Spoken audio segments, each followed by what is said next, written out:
Hey guys, it's Kristen and you're watching the Fan Club. Today I'm recapping episodes 4 and 5 of Girl Meets World, so let's hop into it. In episode 4, titled Girl Meets Father, it's Riley's first school dance and she really wants to go, but it just so happens that it's the same day that Corey and her usually do their father-daughter roller coaster ride at Coney Island. So Corey is really upset that she wants to go to the school dance and skip their tradition, and Riley doesn't understand why her dad doesn't want her to go. At the same time, Corey gives Maya an F on one of her assignments, and Maya is super upset. She decides that she's never coming back to school again because she feels that Corey failing her means that she's a failure. So Maya and Riley both feel that Corey has nothing left to teach them and they don't want anything to do with him anymore. Topanga is the voice of reason in this episode, trying to tell Riley why her father-daughter traditions with her dad are so important. Topanga also helps Corey realize that even though the girls say that they don't need him anymore and that he's taught them everything that he possibly can, that there is so much more that he has to teach them and that he shouldn't give up hope that they will change their minds. So Corey ends up talking to both Riley and Maya, and Riley ends up realizing that the moments that she has with her dad are really important, that he does have a lot to teach her.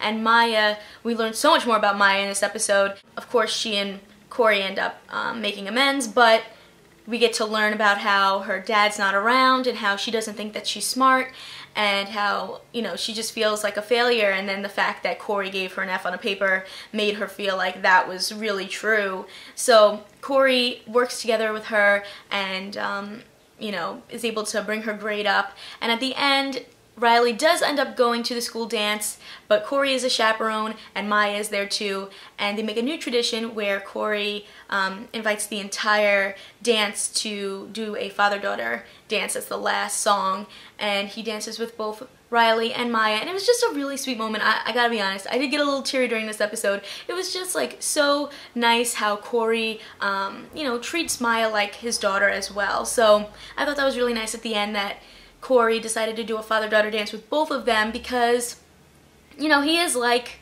a father figure to Maya, which I think is really cool that he, you know, cares about her that much. So episode 4 was, of course, all about traditions and how, you know, Riley and Maya had this tradition of going to school together every day, and Riley and Corey had a tradition of going on a roller coaster on a certain day every year, and basically it's showing that while some traditions might change as you grow older, you can make new traditions, like the tradition of them going to the school dance and having a nice little father-daughter dance.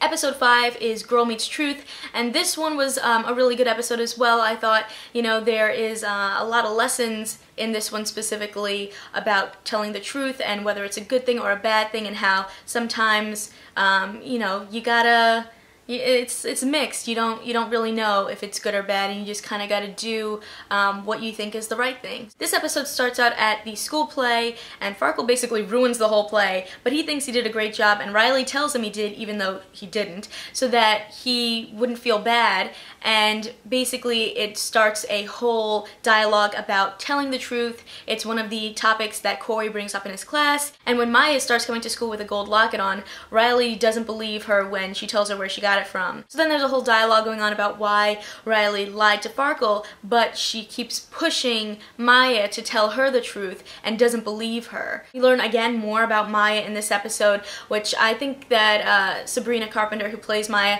just is a really good actor, especially for being so young, and it's really great to see her getting to shine a little bit more. So in this episode, you know, we get to learn more about why the locket means so much to her. Basically, she found it at the Lost and Found, and nobody had claimed it for a really long time, and there's a picture of a family in it, and I guess, you know, her family, we've learned, is not together anymore, and so just having that locket made her feel like she was part of something. In the end, Maya does end up giving the locket back, but they talk a lot about fate and the universe in this episode, and just about how, you know, sometimes the universe gives you something so that it can help you a little bit, but then it has to take it away again.